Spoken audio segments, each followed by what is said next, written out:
Falando em frutas, o volume produzido pelos brasileiros, para a exportação é tão grande, mas tão grande, que será difícil encontrar mercado para direcionar estes itens. Para falar sobre este desafio, que já está batendo a porta, a gente conversa agora com Guilherme Coelho, presidente da Associação Brasileira dos Produtores de Frutas. Seja bem-vindo à nossa programação, Guilherme. Muito obrigado por aceitar nosso convite. Obrigado, Gabriel, pela oportunidade. Nós estamos passando um momento difícil, não está fácil. Eu estou falando aqui do Vale do São Francisco, eu estou em Petrolina, Pernambuco, e tem o rio que nos une a Juazeiro da Bahia.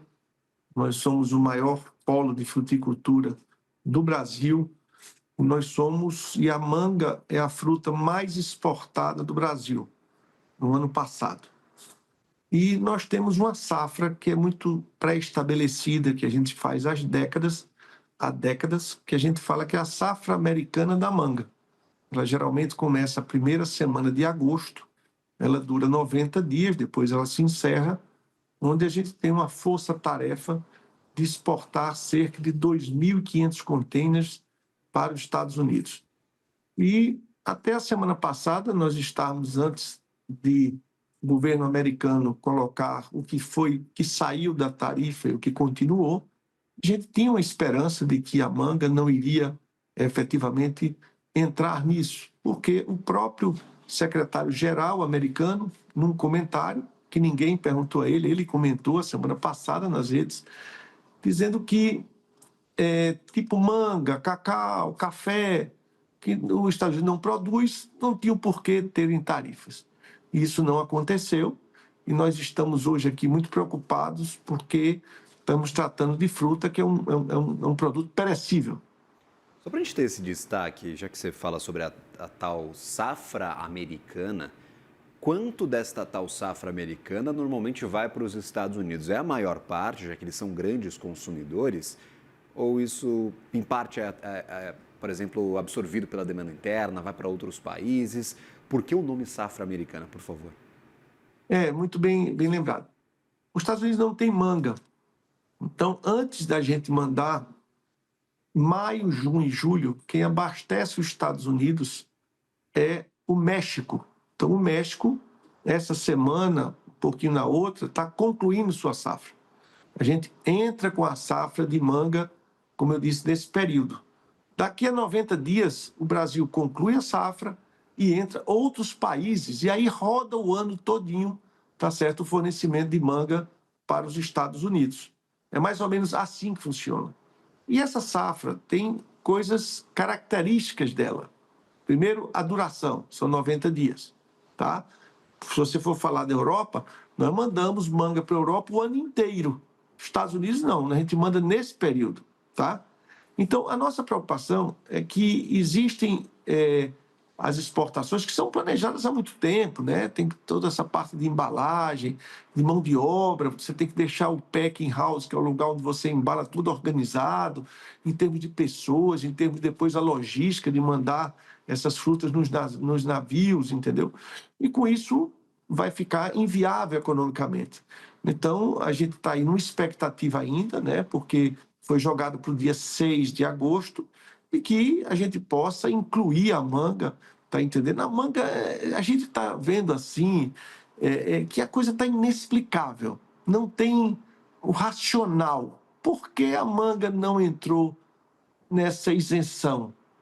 Não concorre com os Estados Unidos, não concorre com ninguém, é uma fruta que chega lá em 90 dias e pronto.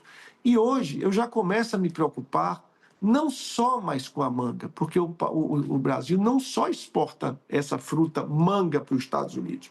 A gente também exporta mamão, a gente exporta uva e tantas outras. Quer dizer, uma tarifa dessa ficando os 50%, não é só agora, nesse momento. A bola da vez é a manga, que nós estamos aqui na véspera da safra. Mas e durante o ano todo, que a gente tem o mamão, que a gente manda de sempre, a uva que a gente manda o ano todo, enfim, tem meses que a gente manda mais, meses que a gente manda menos, depende do mercado. Então isso vai ser muito ruim para a fruticultura. A fruticultura hoje tem 2,5 milhões de hectares plantados de frutas no Brasil. Envolvem 5 milhões de pessoas trabalhando na cadeia da fruticultura. Então, uma coisa que nós estamos hoje pensando neste momento, mas pensando também daqui para frente. Vai tumultuar muito o mercado da fruta para os Estados Unidos. Até um ponto interessante, nós temos o suco de laranja de fora, mas a laranja em si está tributada lá nos Estados Unidos, então processa aqui, manda só o suco, porque se mandar a fruta, 50% de taxas. Tem alguma fruta que ficou de fora ou todo o setor de fruticultura acabou sendo impactado por esses tarifaços de 50%, Guilherme? Todas as frutas, todas as frutas. A gente hoje está fazendo uma avaliação aqui, a uva, ela vai ser impactada fortemente nesse semestre agora, se ela continuar, não é? Então, eu estou apelando aqui para nós estamos conversando muito com os exportadores aqui, conversando muito com os importadores lá, estou conversando com a Câmara de Comércio, que é a chamada ANCHAM, Câmara de Comércio Brasil e Estados Unidos, tanto em São Paulo, como também a gente se comunica com o exterior, conversando com o coordenador, com o vice-presidente Geraldo Alckmin, né, que está à frente das negociações, para que a gente possa, até o dia 6 agora, a gente esclarecer isso, porque não tem condição, e a gente não tem muita alternativa. A variedade que a gente manda a manga para os Estados Unidos é uma, as variedades da Europa é outra.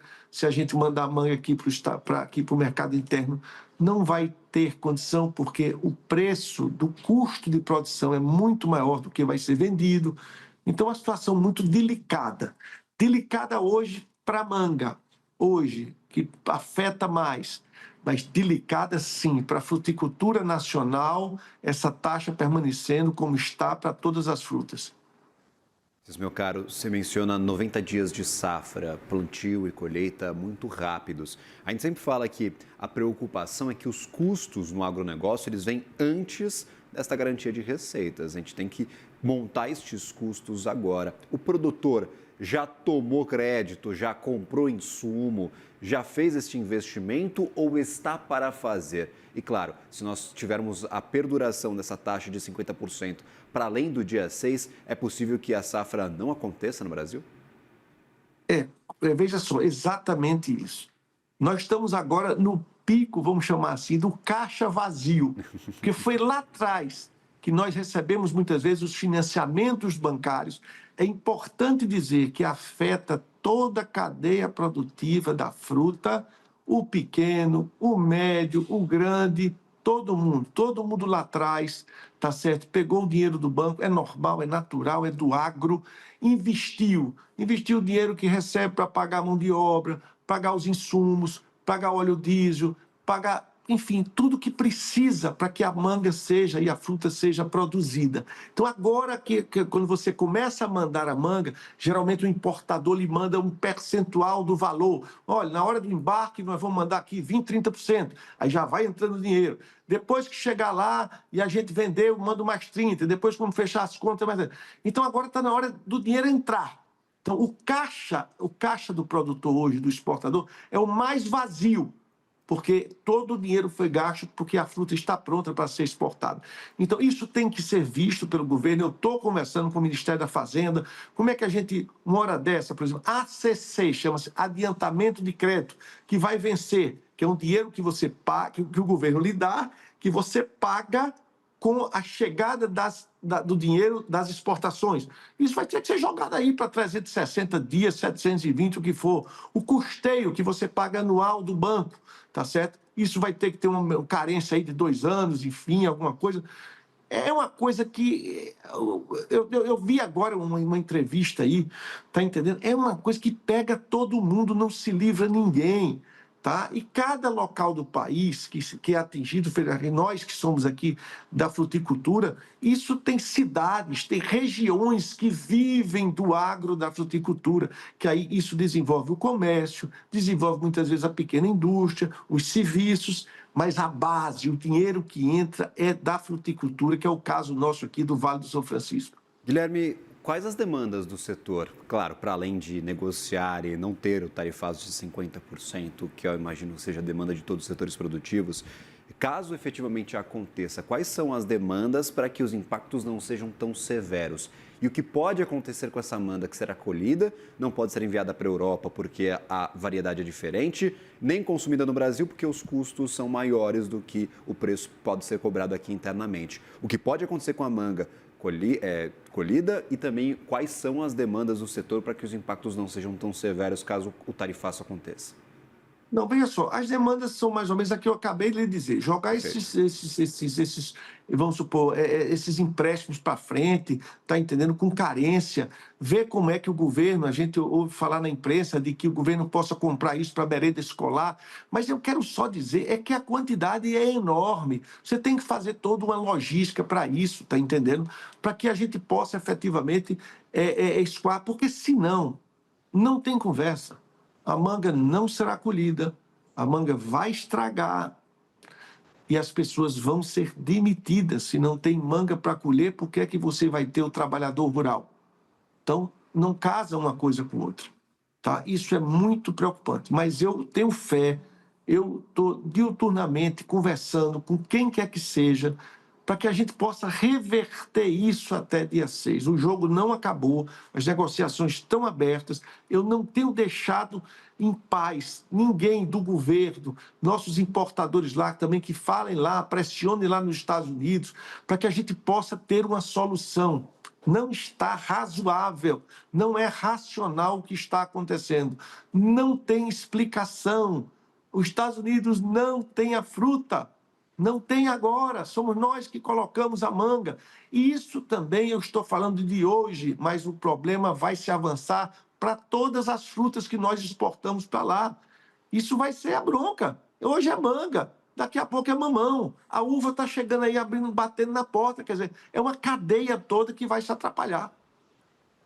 Como vem sendo a recepção para esses argumentos com os importadores nos Estados Unidos? Porque a gente tem, claro, os setores exportadores brasileiros que têm nos americanos talvez uma relação até de dependência. Os setores exportam muito para os Estados Unidos e apenas para eles. A verdade também dá para a gente garantir na via contrária. Por exemplo, suco de laranja, os importadores norte-americanos compram demais do Brasil. O café compram demais do Brasil e teriam dificuldade para encontrar alternativas. Com a manga, nós poderíamos ver uma substituição rápida, fácil pelos importadores americanos por outro mercado que forneça esse tipo de material? E, claro, como que está a conversa com esses importadores americanos? Eles estão comprando a briga do setor frutífero brasileiro? Com certeza, eles estão comprando a briga, estão fazendo uma interlocução. Logicamente, por exemplo, a estrutura, tá, dos importadores de manga nos Estados Unidos não é do mesmo tamanho da estrutura dos importadores de laranja, né? Que não é laranja, é o suco concentrado de laranja, que mexe um volume muito maior em relação a dólar, ao valor. Mas nós estamos se mexendo sim, tá? Porque isso já há um costume. Você mudar uma rota de exportação não muda assim fácil. Eu costumo até brincar. É feito um time de jogo, um time de jogadores de futebol, que são ali 22 jogadores, que tem os reservas, a comissão técnica, que vai disputar um campeonato mundial. Então ele vai jogar lá no Japão. Aí ele ganhou. Por quê? Ele ganhou, ele vai jogar depois na Alemanha. Pega um avião, vai todo mundo para a Alemanha, chega lá. Depois da Alemanha, deu um negócio, ele vai jogar com um time na Argentina, ele pega outro avião, vai lá. O nosso caso não é assim, são 2.500 contêineres, é uma embalagem que já foi feita recentemente. Tem gente estocado aí com 2 milhões de caixas preparadas para aquele cliente dos Estados Unidos. Vai fazer o quê com essa caixa, pelo amor de Deus, minha gente? Entendeu? Então é uma coisa muito mais complexa do que isso. E o contrato foi quebrado? Nós temos contratos hoje em situação de suspensão, cancelamento desses importadores? Não, Já não, que o nós produto não está temos, pronto? é Não muito temos. importante dizer. Não, muito importante dizer, não tem uma manga até agora, uma manga colhida. Tudo começa na primeira semana que começou hoje. Então, não está colhendo, não, não, não, não. Está tudo preparado para isso, ponto. Os packer house, tem 10 aqui que fazem embalagem. Hoje tem 4 que estão preparados para começar a segunda. Mas segunda já entra mais 3, são 7, e na quarta, então na próxima semana entram todos. tá? Mas a colheita em si não tem container de manga no mar, como a gente diz aqui. Não tem container de manga nos portos americanos. Não, não, não. Tudo está começando na próxima semana. Mas a gente já está antevendo o tamanho do problema que está aí. E volto a dizer, hoje é a manga, a uva é agora também se aproximando. E daqui a pouco vai ser toda a cadeia da fruticultura afetada por essa tarifa, se não sair de 50%, inviabilizando muitas exportações para os Estados Unidos. Guilherme Coelho, presidente da Associação Brasileira de Produtores e Exportadoras de Frutas e Derivados, sempre bem-vindo à nossa programação. Torcemos para que nós consigamos encontrar uma solução junto aos Estados Unidos, para que essa negociação saia até o próximo dia 6 de agosto e para que esses trabalhadores e também para os empreendedores do setor frutífero brasileiro não sejam tão impactados assim, porque a situação realmente bastante crítica para o setor hoje da manga, mas como você diz, para próximas culturas conforme o passar do tempo. Obrigado pela participação, por ter aceitado o nosso convite e lhe desejo uma ótima manhã. Gabriel, muito obrigado aí pela sua solidariedade e colocar isso para que todos os seus telespectadores possam saber. Mas Deus é maior e nós estamos persistentes, nós não fugimos da luta e, se Deus quiser, a gente consegue até lá porque a gente acredita e nós somos muito resilientes. Um abraço. Um abraço, até a próxima.